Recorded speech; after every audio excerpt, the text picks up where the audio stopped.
So in this retreat, we have to have a very specific focus.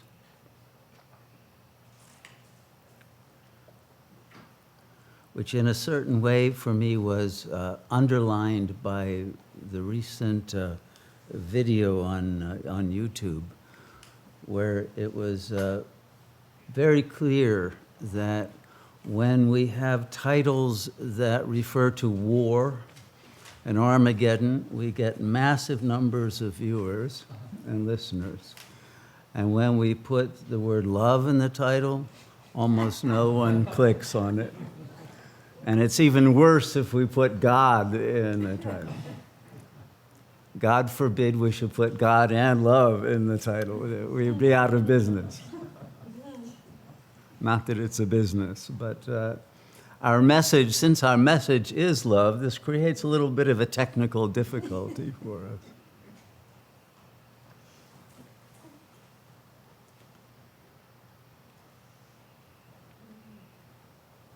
And so therefore, the focus of this retreat is on the relationship between love and war. Love and hate.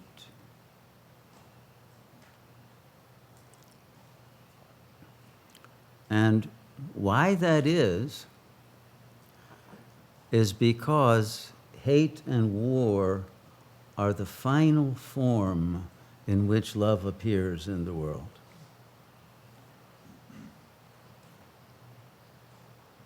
War is love. There wouldn't be anyone willing to fight except for love.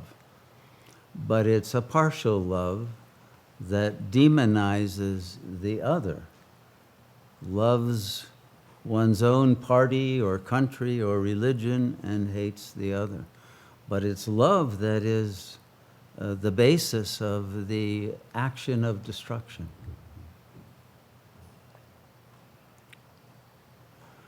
But what the ego doesn't realize is that if you project that the other is subhuman, you have by that projection made yourself subhuman. And because the world is a mirror, whatever you project upon the other is a reflection of yourself. And so the path of yoga, Sat Yoga, is the path of the purification of the heart in which all projections of non-love have been removed, have been eliminated.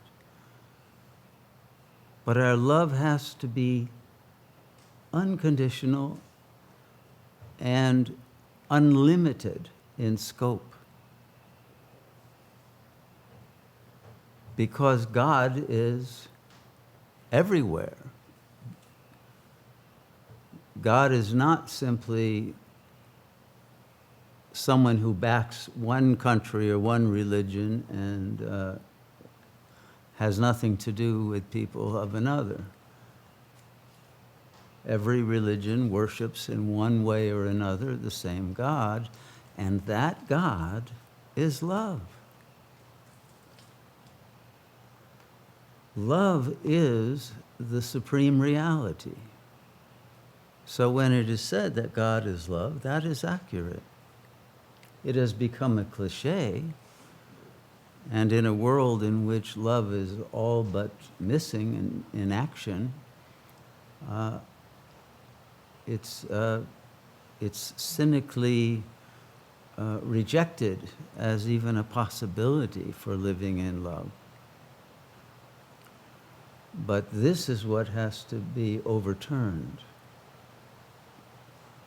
The very word sat, which means the real, means the supreme love. Infinite love, absolute love, love without any fine print of an exception.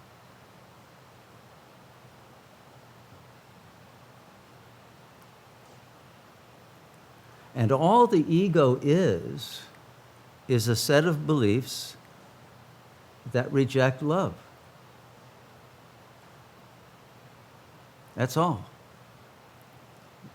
They are defenses against love because One was hurt when one loved in the past, and never again. And one projects the feelings created by the traumatic wounding of the heart at an earlier time, and also introjects that as a sense of guilt and unworthiness of love. So the ego is that aspect of our consciousness that cannot love itself. And every wound, every form of karmic suffering, whether it's in the body or it's in the mind or it's in relationships, everyone is simply a symbolic representation of a lack of love within the heart. Whether it's for oneself or the other, or both, is irrelevant because we are all one. But it's the loss of that recognition of the oneness that has caused all of the suffering, and then all of the karma that manifests that suffering in time and space.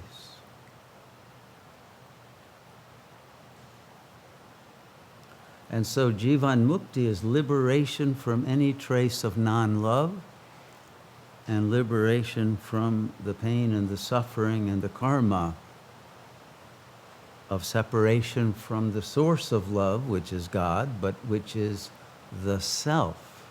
God is the self, not another. And so the job, the function, the purpose, the mission, the task, the sadhana of a Sat Yogi is to love one's self. That's it. It's that simple. Do you love yourself?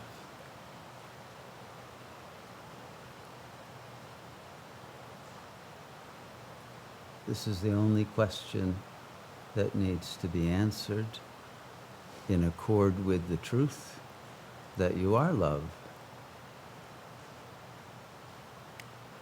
And if there isn't love for the self, then that one that doesn't feel that is a false algorithmic internalization of a misunderstanding of reality.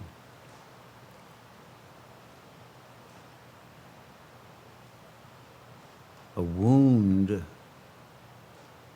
that is the karmic consequence of a separation from the source of our being that had brought about the need to have a life in which that traumatic wounding would take place in order to motivate a quest for the return to healing, to wholeness. And wholeness is the union of the lover and the beloved, the soul and God, the conscious mind and the self.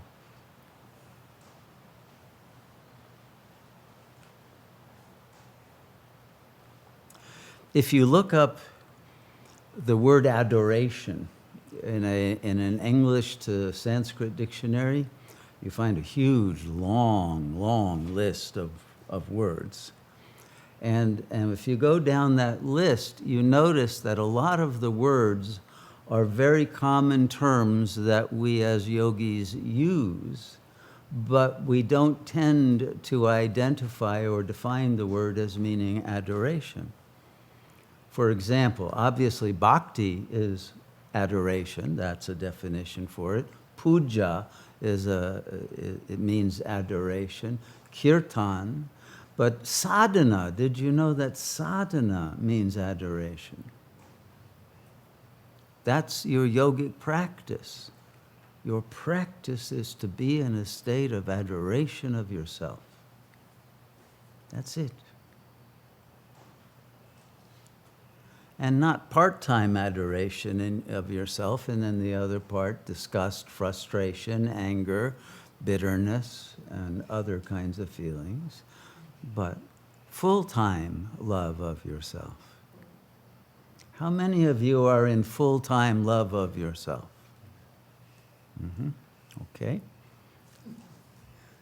Well, honesty is a great virtue, and I appreciate it.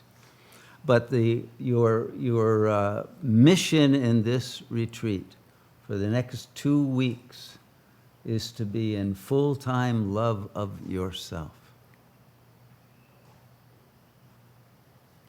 Now, obviously, you can only love your real self. You can't love a false self. But since your real self is love, as soon as you feel love for whatever, you should focus on the love and not the object of the love. Because I know if I asked how many of you loved your cat, everyone with a cat would put their hand up, or a dog, or any non-human, mascot. I won't ask how many love other humans. And there's probably some who intermittently feel some of that.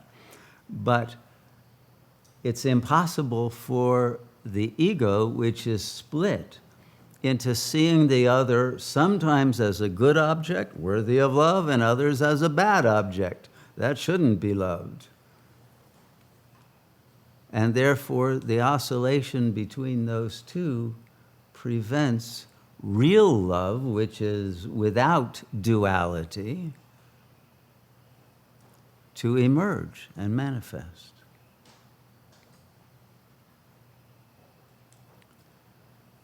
And so it's the overcoming of our inability to love. And you have to love yourself, because since yourself is love, without that self being awakened to shine with love, how are you going to give love to anyone else?